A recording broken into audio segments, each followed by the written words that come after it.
We're talking presidential politics, and our special guest this morning is former Congresswoman Melissa Hart and Pitt professor Kristen Kantek. Professor, when we left off, I wanted to give you an opportunity to respond to this whole question of why so many women in poll after poll seem to be opposed to President Trump. What's your view of that? I agree with Melissa that it's about the rhetoric, right?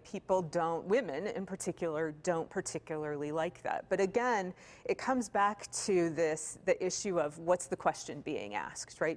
And so there's a difference between the question, do I like Donald Trump, and for Donald Trump, right? So I think what you'll see is a lot of particularly Republican women who will say, you know what, I don't like Donald Trump, but at the end of the day, they're going to go out and they're going to vote for him. And that's exactly what happened in 2016. Right. Although not in 2018, when Trump's name wasn't on the ballot, but there were other Republicans on the ballot. So I guess the question is, in 2020, particularly here in Western Pennsylvania, which is a battleground area, and let's remind everybody, President Trump carried every single county in Western Pennsylvania except for one, Allegheny.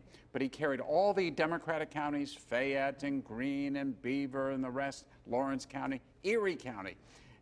Are we going to see a repeat? I know we're prognosticating a little bit ahead, but could you imagine a repeat in 2020, Melissa? I've spent a lot of time in the counties that are not Allegheny, represented quite a few of them when I was serving in the Senate and when I was serving in Washington. So there is a different view, and I think it's interesting because I think it's less driven by what you would think of as more political correctness.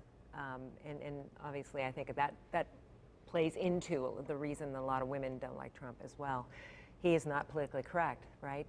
But if you're not really an urban person, or suburban, but a lot of people who are in these other places are less dependent upon the corporate culture. You know, there's a lot more entrepreneurs.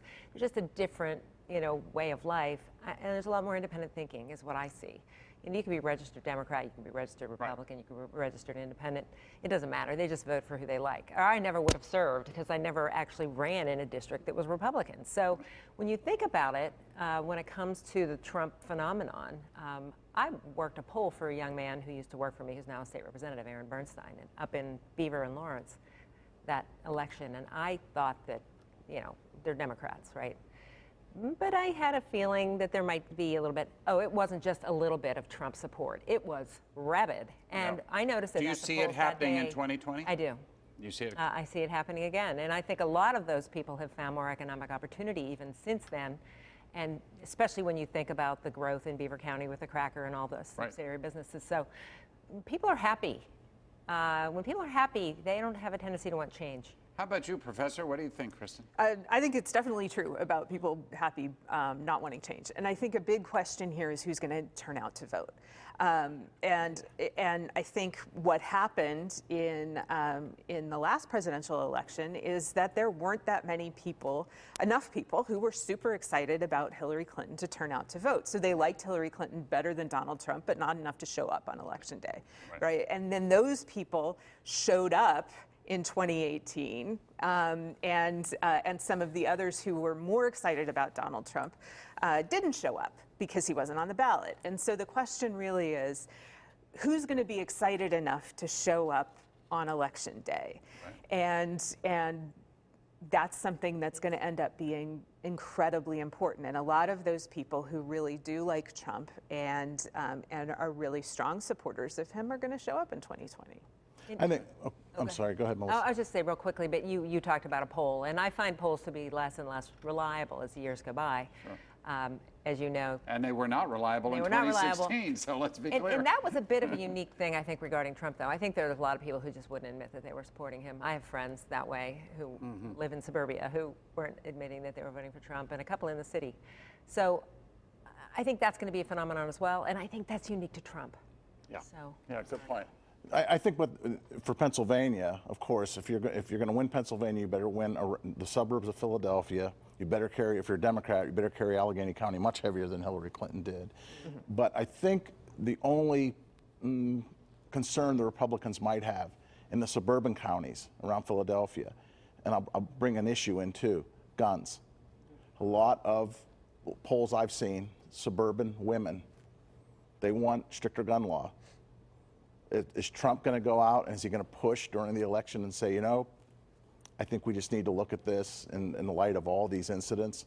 Or he's got to get that vote. He doesn't get that vote, he loses Pennsylvania. And he loses Pennsylvania, I don't know if he can keep 11,000 votes in Wisconsin to win by, and Michigan too. I mean, there's 3 states, but we'll stick with Pennsylvania. Yeah. So how important is the gun issue? I think it's important. You've seen Republicans now come out and start partnering with Democrats in the state Senate, or U.S. Senate, excuse me, to do something. And the background check seems a no-brainer. It looks like it may be one of the things that they could accomplish. And the question is, you know, are they just going to talk about it, or will they actually do something? And I think that those voters won't accept anything less than actual action. They want something done. Right. Those voters want something done. There's a block of voters, a large one, that wants something done. They want to see them work together on this and get it done. And I think that Republicans are, Democrats too, are banking on that. Even Trump's rhetoric opened the door to something. Right, and it's good. I'm sorry. Yeah, I mean, I think that's definitely true. I think that something is different this time in terms of gun laws. And it's been a long time that people have said, we're not going to say something's different this time. We always say that. But given that the National Rifle Association has kind of its own issues that don't really have anything to do with gun laws, but have to do with internal issues. Right, that it's difficult to keep an organization together. I think at the same time, though, with respect to this issue, because Donald Trump doesn't, it's part of who he is, that he doesn't have the same kind of vocabulary that politicians generally have when talking about these issues, right? So he has said on camera that I think that people should have their guns taken away with no due process at all. Now, that is far to the left of anyone who is running in the Democratic primary to be president. And that's never going to happen, right? It's never going to happen. But I don't think that votes for Trump have much to do with issues at all, largely because he's kind of all over the place. Well, that goes back to that original point that we were talking about. Is it personality or something else that drives voters to support him or not? I want to come back to another issue, or one we haven't really touched on, that I think is important. I think is the reason he won Western Pennsylvania, frankly, are the trade issues. Trade, and I would throw in there natural resources. If I listen to the Democrats, I get the feeling that none of them like fossil fuels. Joe Biden kind of, he sort of hedges a little bit on it, but this is an area that produces 40% of America's natural gas, a fossil fuel, right here in Western Pennsylvania. And as a result, we are building a billion-dollar cracker plant that the president came and visited. Is this an issue? Is this one of those issues that affects the former constituents of yours and those who live outside of Allegheny County, where natural gas, and I might add coal, and there is still some oil in Pennsylvania, believe it or not, that all of these fossil fuels do make a difference? What do you think, Kristen?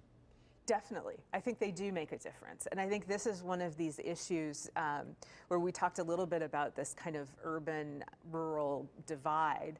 And that's something that I think urban voters don't quite understand how important that issue is and how it's seen differently in different parts of the country, right? And so you get this kind of, and this is I'm sorry, this is where I think the Democrats are coming from, where are in trouble, is because the argument is, if you support fossil fuels, you don't care about global climate change and you don't care about the environment.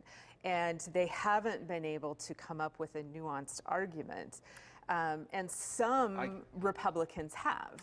I'm suggesting a nuanced argument is the way to win Western Pennsylvania. That's right. And a Democrat who embraces that might have some shots here. What do you think, Melissa? Oh, I think you're right.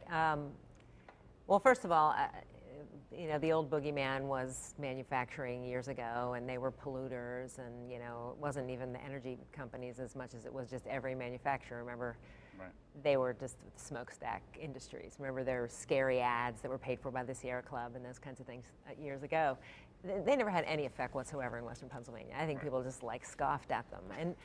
And honestly, I think they'll do the same for the most part. Now, you're going to have people who are activists, environmentalists, and that's fine. But that's not even close to being a large enough voting bloc to drive, especially around here, to drive people to vote against the president. We have 1 minute left. I did want to ask you, Melissa, since we had you on here, is there any chance at all for Bill Weld, former governor of Massachusetts, Joe Walsh, Congressman, or Congressman Mark Sanford? These are the 3 Republicans who look likely to run against Donald Trump. Does this affect the president in any way, shape, or form? No. He's called them the Three Stooges this past week. He tweeted they were the Three Mark Stooges. Sanford has proven himself so in his publicly humiliating lifestyle. Why he thinks he should be able to run again for office, I don't know. People of South Carolina, for some reason, allowed him back in. But, Joe Walsh has little experience. Jumping from being a guy to being the president is hard to do. And Governor Bill Weld. One term, I guess. And Governor Bill Weld, who was never really a Republican to begin with, running in a Republican primary is kind of laughable. So I understand why he would call them that. I would certainly refrain from such. Well, thank you very much, ladies, both of you, for being on the show with us. We're going to be back in just a few moments, Jerry and I, as the KDPG Sunday edition continues.